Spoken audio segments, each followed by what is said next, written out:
અને વાત પોરબંદરની કરીએ, જ્યાં સમુદ્રમાં ભારે કરંટ જોવા મળ્યો છે। સમુદ્રમાં 7 થી 9 ફૂટ ઊંચા મોજા ઉછળાશે। પોરબંદરમાં 1 ઇંચ જેટલો વરસાદ વરસ્યો।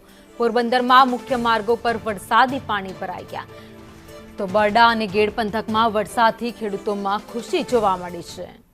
તો પોરબંદર જિલ્લાના દ્રશ્ય જોઈ રહ્યા છો, દરિયામાં જ્યાં ઊંચા મોજા ઉછળી રહ્યા છે। જોકે આજથી આગામી 5 દિવસ સુધી ભારે વરસાદની આગાહી કરવામાં આવી છે, જેને જોતા દરિયામાં પણ કરંટ અત્યારે જોવા મળી રહ્યો છે। લો પ્રેશર અત્યારે સક્રિય થયું છે, તેની અસર વર્તાઈ રહી છે અને રાજ્યમાં વાદળછાયા વાતાવરણ સાથે કાળા ડિબાંગ વાદળો સાથે વરસાદની શરૂઆત થઈ ગઈ છે। તો હજુ પણ આગામી 4 વાગ્યા સુધી ધોધમાર વરસાદ પડે તેવી આગાહી હવામાન વિભાગ દ્વારા કરવામાં આવી છે।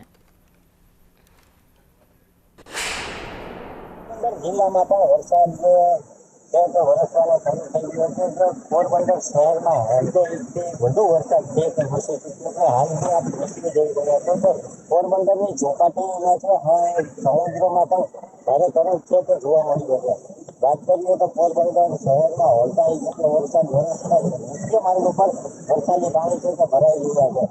હાલ જે પોરબંદરની ચોપાટી પર લોકો છે તે ગરમીથી રાહત મેળવવા પોરબંદરની ચોપાટી ખાતે વસ્તી રહ્યા છે, ત્યારે હાલ સરકાર દ્વારા કોઈ જાહેરનામું તો બહાર પાડવામાં આવ્યું નથી, પરંતુ લોકો છે તે સમુદ્ર કિનારે કરતા હોય તેવા દ્રશ્યો પણ સામે આવ્યા છે। આગામી દિવસોમાં તંત્ર દ્વારા કોઈ જાહેરનામું બહાર પાડવામાં નહીં આવે, ત્યાં કોઈ સાવચેતીના પગલાં લેવામાં નહીં આવે તો જાનહાનિ થવાની પણ શક્યતાઓ સેવાઈ રહી છે।